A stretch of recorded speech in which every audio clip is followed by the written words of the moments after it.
హైదరాబాద్ లో కన్సల్టేషన్ మరియు 3,500 రూపాయల colour Doppler test Avis hospitals లో ఉచితంగా పొందండి. ఎంత భయంకరంగా ఉన్నారండి, ఎంత భయంకరంగా ఆలోచిస్తున్నారో కళ్యాణ్ గారు. బహుశా మీరు కేసులు చూస్తారు కాబట్టి మీకు అనిపించదేమో. చాలా. హలో అమ్మా నమస్తే, రాధమ్మ గారా? అవునండి. అమ్మా నమస్తే, నేను జయానమ్మ అందమైన జీవితం ప్రోగ్రామ్ నుంచి కాల్ చేస్తూ ఉన్నాను. అలాగా. బాగున్నారమ్మా? అమ్మ నాతో నేనేనండి, రాధమ్మని. రైట్. కళ్యాణ్ చక్రవర్తి గారు కూడా ఉన్నారు, మీతో మాట్లాడొచ్చా? మాట్లాడొచ్చండి, ఫ్రీగానే ఉన్నాను. రైట్, మీరు మెయిల్లో పెట్టిన విషయం ఒకసారి డాక్టర్ గారితో డిస్కస్ చేయండి మా. రాధమ్ గారు నమస్తే అమ్మా. నమస్తే అండి డాక్టర్ గారు. అమ్మా చెప్పండి, మీ వయసు ఎంత? నా వయసు 50 సంవత్సరాలండి. ఏంటమ్మా ఈ వయసులో వచ్చిన సమస్య ఏంటో చెప్పగలరా? నేను ఎన్నాళ్ళుగానో భద్రపడుతున్న సమస్య డాక్టర్ గారు. మా వారి సంసారాన్ని పట్టించుకునేవారు కాదు. పెళ్ళైన కొత్తలోనే వింత ప్రవర్తన చూశాను ఆయనది.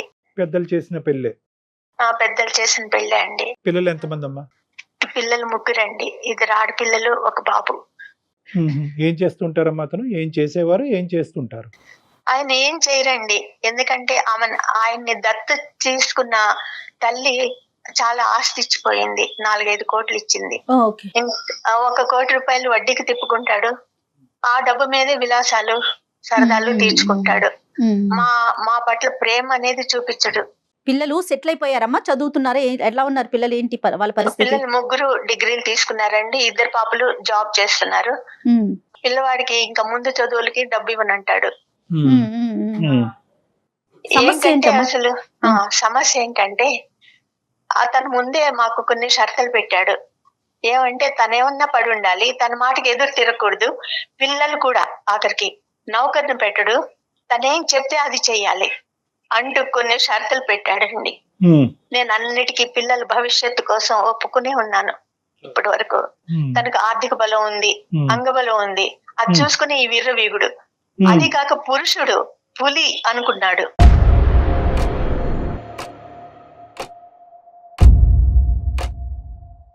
ఒక రోజు ఉదయం ఎవరో ఒక అమ్మాయిని తీసుకొచ్చి తన గదిలోకి వెళ్లి తలుపులేసుకున్నారు.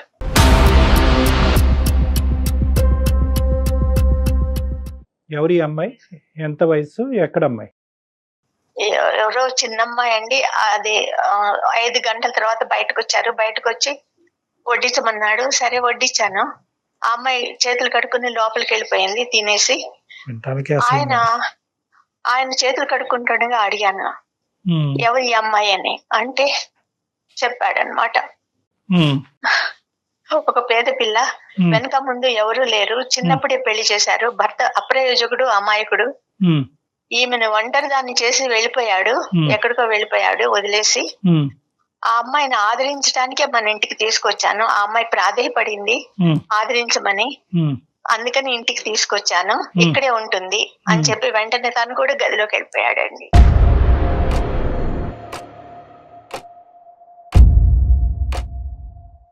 మీరు ఎందుకు యాక్సెప్ట్ చేశారు? మమ్మల్ని వాక్ స్వాతంత్రం లేకుండా చేశాడు కదా ఆయన. ముందరే చెప్పాడు కదా, నేనేం చేసినా అది చూస్తూ ఉండాలి. చేయటం అంటే ఏంటమ్మా, మీరు వైఫ్ కదా, ఇప్పుడు ఇద్దరు ఈక్వల్ కదమ్మా. వన్స్ పెళ్ళంటూ జరిగాక అక్కడ ఆస్తిపాస్తులు ఏముంది కళ్యాణ్ గారు? కానీ దానికి ముందు ఈవిడ రాకముందు మీ స్థానబలం ఎంత ఉందమ్మా? మీ ఒక భార్యగా మీకు ఎంత ఇంపార్టెన్స్ ఉంది? 3 పిల్లల తల్లిగా మీకు ఎంత ఇంపార్టెన్స్ ఉంది? ఈవిడ వచ్చే టైంకి 3 పిల్లల్ని కన్నారా లేదా? వచ్చే టైంకి 3 పిల్లలు ఉన్నారండి నాకు. మరి ఆటోమేటిక్ గా మీకు ఉన్న ఇంపార్టెన్స్ ఏంటి? పిల్లలకు అనేటటువంటి మెషిన్ లాగా మీరు మీ పాత్ర, లేదంటే ఒక భార్యగా మీకు స్థానం ఉందా? పిల్లల మీద కూడా అరిసేవాడు, ఏమన్నా అడిగితే అరిసేవాడు.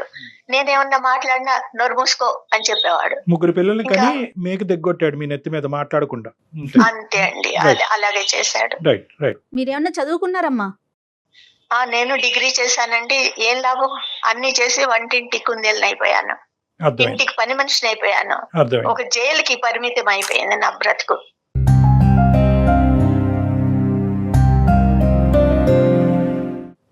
అప్పుడు ఇటు మీ అత్తగారి తరపున కానీ అమ్మ వాళ్ళు కానీ వాళ్ళందరికీ ఈ విషయం తెలుసనమ్మా? తెలుసండి, కానీ ఈయన ఆర్థిక బలం చూసుకుని వాళ్ళు ఏం మాట్లాడేవారు కాదు. అంటే డబ్బుంటే ఏదైనా చేసేయొచ్చా ఏం డాక్టర్ గారు అని అతని ఊహ. ఎలా ఉన్నారు జనం? ఇలా కూడా ఉన్నారా? అంటే డబ్బు ఒకటే కాదమ్మా, డబ్బు ఇచ్చేటటువంటి అహంకారంతో పాటు వచ్చే కండబయలం, గుండె ధైర్యం, ఇవన్నీ ఏవైతే ఉన్నాయో మరి ఇతను మరి ఆ వ్యక్తిత్వం ఏంటి అనేది మరి అతనితో మాట్లాడితే మనకు అర్థం అవుతుంది. కానీ ఆ తర్వాత ఈ అమ్మాయితో ఏమైనా ప్రయాణం మీ ఇంట్లోనే కొనసాగిందమ్మా? అక్కడితో ఆ కథ ముగిసి ఆ అమ్మాయి బయటికి వెళ్ళిందా? లేదండి, ఆ అమ్మాయి ఇంట్లోనే ఉంది, ఇప్పటికీ ఇంట్లోనే ఉంది. ఇన్నేళ్లు జీవోత్సవంలో బతికాను నేను. అదేంటమ్మా చాలా అన్ని అసహ్యంగా ఉంది ఆశలు వినటానికి. చంపుకొని నా పిల్లల కోసం, పిల్లల ముందు అల్లరి పడకూడదు అని, ఈ విషయాలు లోకానికి తెలియకూడదు మా జీవితం గురించి అసలు అని. కాదమ్మా, ఇన్ని సంవత్సరాలు 16 ఏళ్ల క్రితం ఆవిడ మీ జీవితంలోకి వచ్చింది, ఇంకా తెలియకుండా, అంటే మనం అనుకుంటే తెలియకుండా ఉండదు కదా. పిల్లలు వయసు పెరిగే కొద్దీ ఇంకొక స్త్రీ ఇంట్లో ఉంటే ఆటోమేటిక్ అర్థమైపోతుంది కదా తను ఎవరని. మీ తరపున ఆయన తరపున కాదు కదా.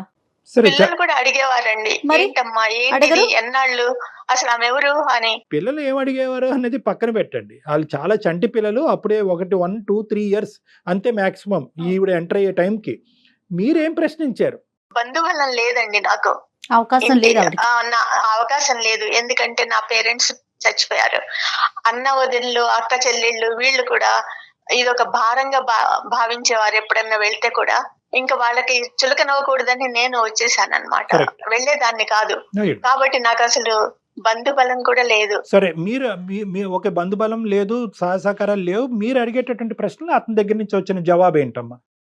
ఇదే చెప్పాడండి, ఆమెకి నిస్సహాయరాలు, ఆమెని ఆదరించడానికే నేను తెచ్చాను అని చెప్పేసి వెళ్ళిపోయాడు మరి అనమాట. నా నిస్సహాయత గురించి ఎవరు ఆలోచిస్తారని అడగలేదా మీరు? అడిగితే కసురుకునేవాడండి, చెయ్యెత్తేవాడు. ఏం చేయాలి?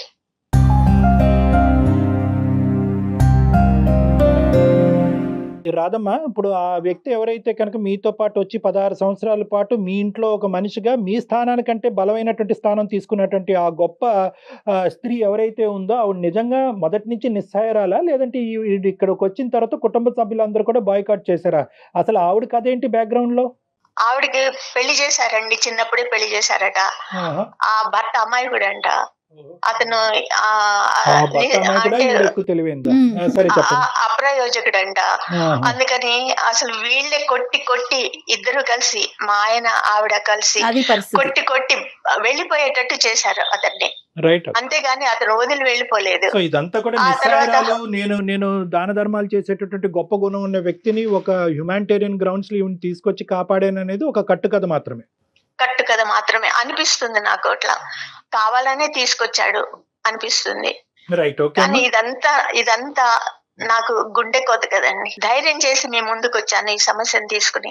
చాలా లేట్ అయిందమ్మా, చాలా ప్రయాణం. మీరు అడిగేటటువంటి ప్రశ్న బహుశా నిలదీసేటటువంటి పూర్తి స్థాయి ఎఫర్ట్ అనేటటువంటిది జరిగిందనేటట్టు నేను అనుకోవట్లేదమ్మా. ఈరోజు పిల్లల వయసు, పిల్లల వరకు వచ్చింది అంశం, పెళ్ళిళ్ళ వరకు వచ్చింది కాబట్టి మీరు బహుశా మాకు కాల్ చేసి ఉండొచ్చు, ఈమెయిల్ పంపించి ఉండొచ్చు. వాళ్ళిద్దరికి ఏమైనా పిల్లలు ఉన్నారమ్మా? లేరండి, వాళ్ళకేం వాళ్ళిద్దరికీ పిల్లలు పిల్లలు లేరు. లేరు. ఓకే. ఏదో జాగ్రత్తలు తీసుకుని ఉంటారు వాళ్ళు. సో ఈ 16 సంవత్సరాల పాటు మీకు జరిగినటువంటి ప్రయాణంలో మీరు ప్రశ్నించలేక గట్టిగా బిగ్గరగా మాట్లాడలేనటువంటి పరిస్థితి, బయట మీకు ఎవరు హెల్ప్ లేకపోవటం వల్ల కాంప్రమైజ్ అయ్యి తలదించుకుని ముందుకెళ్ళటం తప్ప ఇంకో దారి లేదు అనేది మాకు అర్థమైంది. ఇంటి అవునండి. అవసరాలు, పిల్లల చదువులకు సంబంధించినటువంటి ఖర్చులు, మీ అవసరాల వరకు అక్కడి వరకు అతను ఏర్పాటు చేయటం అనేది బాగానే జరిగిందా? అంటే అన్ని అవసరాలు తీర్చేవాడు కాదండి. ఏదో రోజు దైనందిన జీవితానికి ఏదేది కావాలో అయితే తెచ్చి ఇంట్లో పడేసేవాడు. ఆ డబ్బులు కూడా మా చేతికి ఎప్పుడు ఇవ్వలేదు. సో మా మానసికంగా పిల్లలు, నా కూతుళ్ళు సంపాదించిన డబ్బు కూడా అతని చేతుల్లోనే పెట్టాల్సి వచ్చింది. వాళ్ళకి ఆర్థిక స్వాతంత్రం లేదు. ఇంకేమన్నా అలవాట్లు ఉన్నాయమ్మా ఈ మహానుభావుడికి? అంటే తాగటం గానీ ఇలాంటివి ఏమన్నా? లేదండి, అటువంటి ఇదొక్కటే. అలవాట్లు ఏం లేదు. వేరే విలాస ఆడవాళ్ళ పురుషుడు. అలవాట్లు, ఈవిడ వచ్చిన తర్వాత, ఈవిడ ఎంటర్ అయిన తర్వాత వేరే ఆడవాళ్ళ అలవాట్లు ఇంటి బయట గానీ? లేదండి, అసలు రూమ్ లో నుంచి బయటకు వస్తే కదా.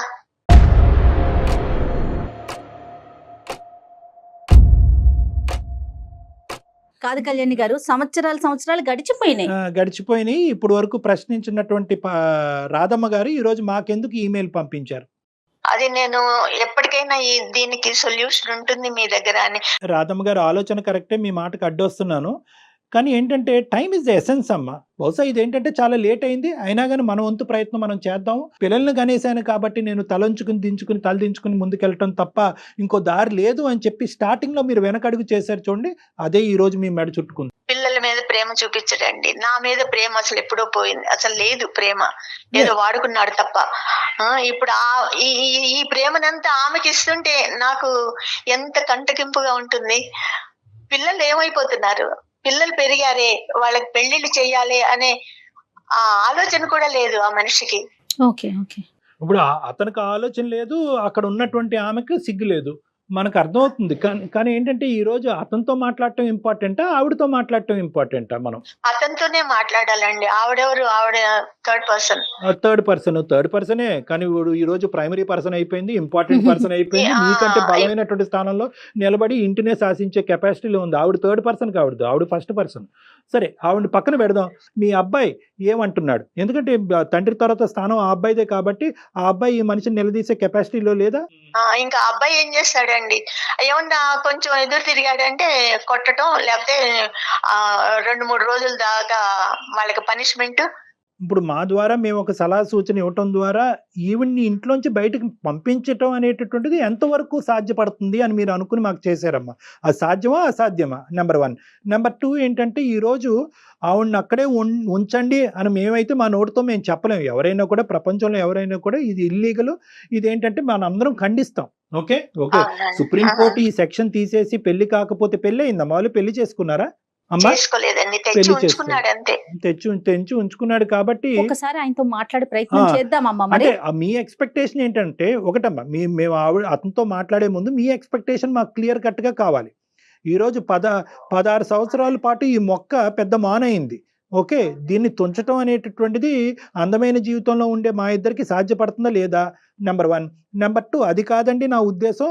ఆవిడ ఇక్కడ ఉండి చచ్చేంత వరకు ఇక్కడే ఉన్నా, నేను చనిపోయేంత వరకు ఆవిడ ఇక్కడ ఉన్నా కూడా పిల్లలకు సంబంధించినటువంటి బాధ్యతాయుత రోలు తండ్రిగా అతను పాత్ర పోషించగలిగితే కనుక నేను సంతృప్తి చెందుతాను అనే ఉద్దేశంతో చేశారా? ఈ రెండిట్లో అవునండి, పిల్లల్ని పోషించగలడు, ఆమెను పంపించేసి ఇక ముందు పిల్లలు భారం అంతా తను చూసుకోగలడు అనే ఉద్దేశంతోనే నేను మీకు ఏదైనా ఒక ప్రయత్నం చేద్దాం. దగ్గరుంటే ఫోన్ ఇవ్వండి, దూరంగా ఉంటే ఫోన్ కలపండి. మరొకసారి ఆయనకి కనెక్ట్ చేస్తారండి? తప్పకుండా అండి. ఒక్క నిమిషం అండి. మీరు మాట్లాడే వ్యక్తి మీ కాల్ ని హోల్డ్ లో పెట్టారు, దయచేసి లైన్ లో వేచి ఉండండి. ఆప్కా కాల్ హోల్డ్. హలో, ఎక్కడున్నారు? నేను బయట ఉన్నాను, చెప్పు, అంటే విషయం చెప్పు. ఏం లేదు, మన భాగవతమే. దాని గురించి ఒక సైకియాట్రిస్ట్ డాక్టర్ గారితో మాట్లాడాను. ఎవరు, నాకా నీకా? ఇద్దరికి. నీకేమైంది? నాకేం కాలేదే. నీకేం కాలేదని నువ్వు అనుకుంటున్నావు. సరే, ఫోన్ నా కోసమే అనుకో. డాక్టర్ గారికి అన్ని చెప్పేశాను నేను. ఇప్పుడు అంత అవసరం ఏమొచ్చింది? అంత విపులంగా చెప్పాల్సిన అంత బాధ ఏమొచ్చింది నీకు? ఆనందరావు గారు నమస్తే. ఆనందరావు గారు నమస్తే అండి. నమస్తే సార్. సారీ అండి, కానీ కొద్దిగా మాకు టైం కేటాయించవలసిందిగా మా విన్నపం. చెప్పండి. ఏం లేదు, నేను అడిగేది ఏం లేదు. అలా కాదు, 16 సంవత్సరాల క్రితం ఎవరో ఒక వేరే ఆడవాళ్ళు మీ ఇంట్లోకి వచ్చారంట, ఆవిడతో పాటు మీ ప్రయాణం మొదలైందంట, ఇప్పటికీ కూడా అది కొనసాగుతుందంట.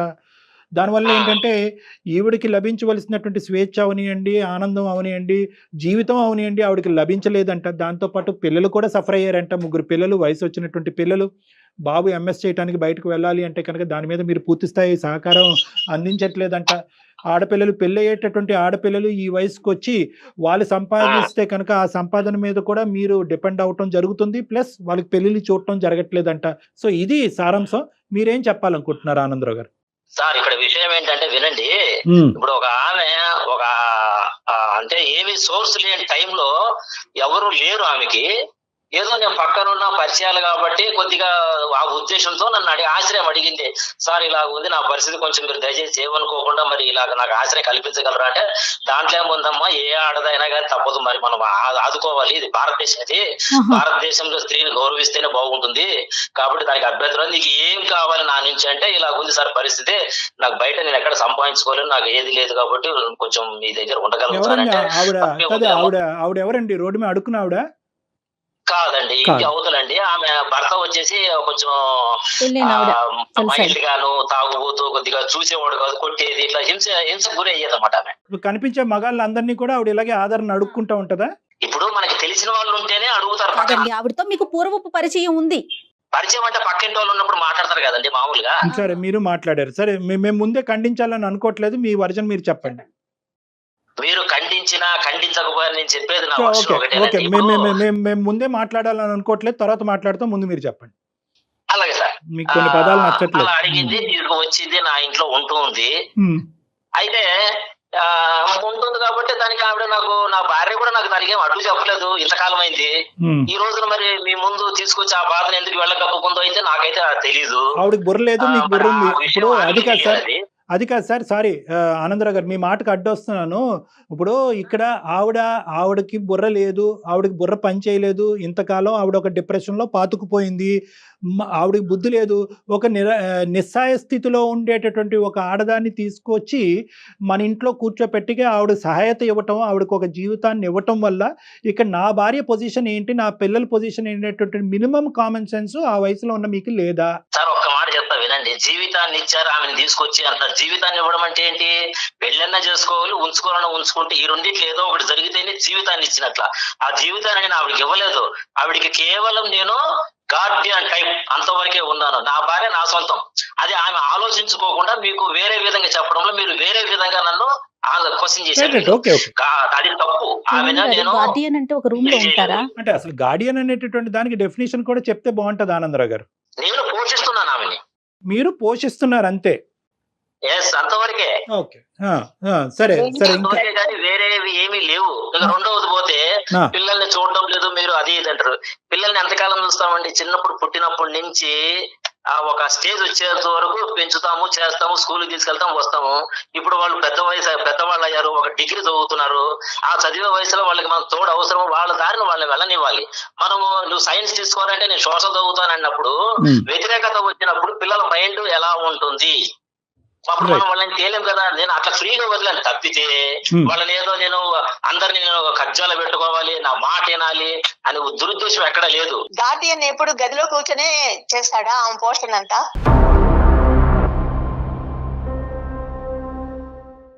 తండ్రిగా బాధ్యతలు ప్రతి ఒక్కరికి ఉంటాయండి. ఆడపిల్ల మీద ఉంటది, మగపిల్లవాడి మీదుగా ఉంటది, అందరి మీద భార్య మీద కూడా బాధ్యత ఉంటది. బాధ్యత లేకుండా ఏ మొగుడు ప్రవర్తించడు.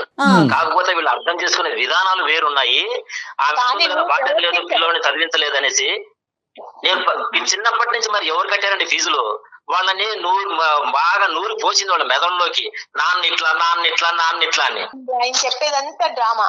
అదేం కాదు. తీసుకొచ్చాడు, గదిలోకి వెళ్ళాడు. 16 ఏళ్ళ నుంచి ఇది జరుగుతూనే ఉంది. ఏ గదిలోకి వెళ్ళాడమ్మా?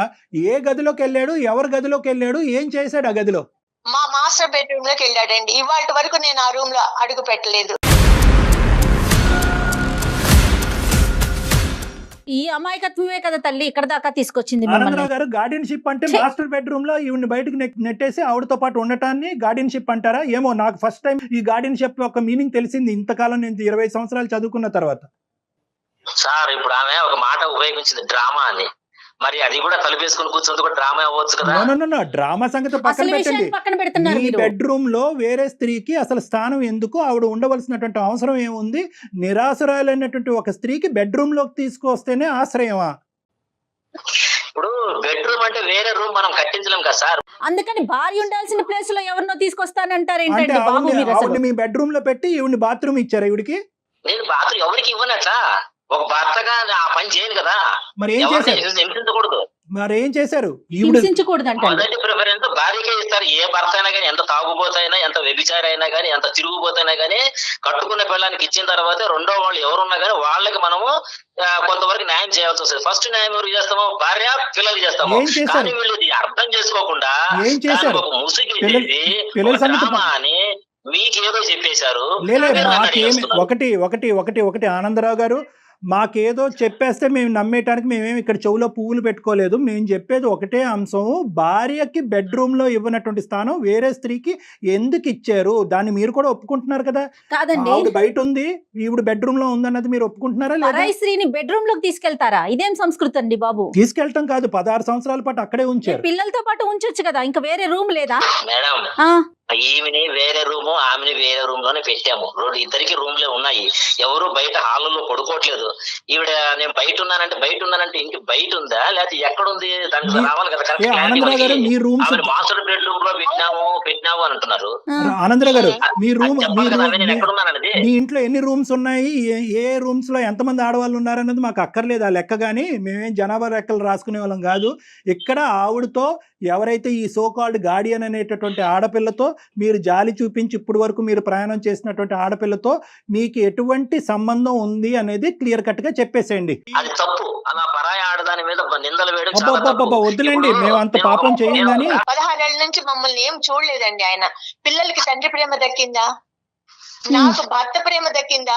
ఏమీ దక్కలేదు. ఆయన ఏదో చెప్తున్నాడు నాకు భార్య ముఖ్యం అది ఇది అని. 16 ఏళ్ల నుంచి భార్య ముఖ్యం కాక ఇవాళ డాక్టర్ గారి ముందు భార్య ముఖ్యం అయిందా? 16 ఏళ్ల నుంచి ఆమెతోనే గడిపాడు. పగలు రాత్రి అసలు ఏ టైంలోనూ బయటకు వచ్చేవాడు కాదు, భోజనానికి తప్ప.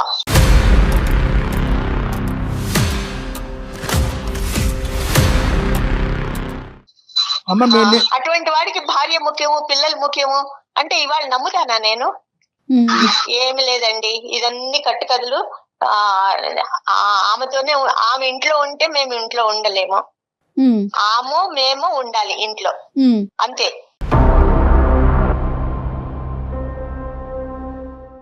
నేను ఒక ప్రశ్న అడుగుతాను. 16 సంవత్సరాల పాటు మీరు ఎందుకు నోరు మూసుకుని ఊరుకున్నారు? మా నోళ్ళు మూసేశాడండి ఆయన.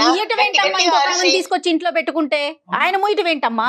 మీరు నిలదీయకపోవటం అనేటటువంటిది ఆ మనిషికి 3 కొమ్ములు రావడానికి ఒక ప్రధానమైనటువంటి అంశం, అవునా కదా? లైన్ లో ఉన్నాడు అండి. ఆ రోజు ధైర్యం లేక, మాకు వాక్ స్వాతంత్రం లేక, నాకు వెనక ముందు ఎవరు లేక, నా పిల్లల్ని నేను జీవితం లాగా బతికాను. ఇన్నాళ్ళు బతికాను. అతను ఆనందరావు గారు లైన్ లో ఉన్నారా? బతికానండి. ఆనందరావు గారు చెప్పండి. ఏం చెప్తామండి బాబు, ఫైనల్ గా ఆవిడ ఏం కోరుకుంటున్నారో ఒక్కసారి అడిగి దాన్ని బట్టి ఈ సమస్యకు ఒక కంక్లూజన్ చెప్పడానికి ట్రై చేద్దాం.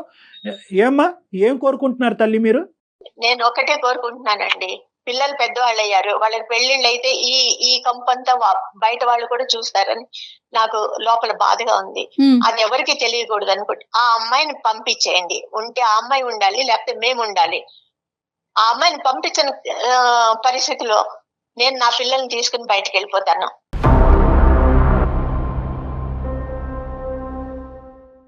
సార్ ఇప్పుడు అదే వాళ్ళు ఉద్యోగాలు చేస్తున్నారనే మనోధైర్యంతోనే బయటికి ధైర్యం వచ్చింది నాకు. వచ్చింది, ఆవిడకి ఆ ధైర్యం వచ్చిందని చెప్పి ఇప్పుడు లైవ్ లో చెప్తున్నారు. ఆవిడ ఒకే ఆప్షన్ ఇచ్చింది, నేను పిల్లలు ఇక్కడ ఉండాలా, ఆ మహానుభావులు ఇక్కడ ఉండాలా? ఆవిడని బయట పంపిస్తారా, మమ్మల్ని బయట పోమంటారా? సమాధానం స్ట్రైట్ గా చెప్పండి. మీ క్వశ్చన్ తీసి తగలేయండి సార్, అది కాదు. ఆవిడ ఈవిడ డాక్టర్ గారు ఎన్ని ఇబ్బందులు ఉన్నాయో ఈ 16 ఏళ్ల నుంచి నేను భరించాను. ఆయనతో పాటు ఆవిడ చాకరీ కూడా నేనే చేశాను. ఆవిడేమి ముట్టుకునేది కాదు, బట్టలు కూడా ఉతికాను. ఆవిడ అంత పిచ్చి పనులు చేశాను నేను.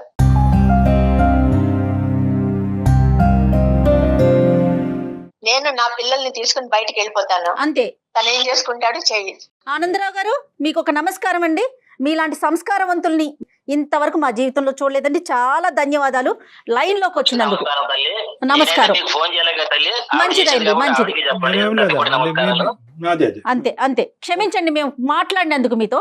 నమస్కారం, ఉండండి. ఎలా మాట్లాడుతున్నాడు? అమ్మా అమ్మా అమ్మా అమ్మా అమ్మా ఇప్పుడు తీసుకొచ్చింది నువ్వే తల్లి, ఇక్కడి వరకు తీసుకొచ్చింది మీరే. దానికంటే ఇంపార్టెంట్ ఏంటంటే కనుక ఇలాంటి అంశాలు వింటే కనుక ప్రతి వాళ్ళకి మేమేమన్నా ఈ ప్రోగ్రామ్ ద్వారా రాంగ్ ఐడియాస్ ఇస్తున్నామేమో, ఆడవాళ్ళని తీసుకొచ్చి ఇంట్లో పెట్టుకుని ఆశ్రయం కలిగించేమో నిరాశ్రయులైనటువంటి స్త్రీలు అని చెప్పి ఒక కొత్త కాన్సెప్ట్ ఓపెన్ అవుతుందేమో అనే భయంతో అతను గుడ్ బై చెప్పాం. ఇంకెక్కువ మాట్లాడలేమమ్మా అలాంటి వ్యక్తులతో. మీకు అవకాశం ఉంటే ఒకసారి పర్సనల్ గా డాక్టర్ గారిని కలవండి, మరింత మనోధైర్యం తెచ్చుకోండి తల్లి. మీ నిర్ణయం మీరు తీసుకోండి, సరేనా?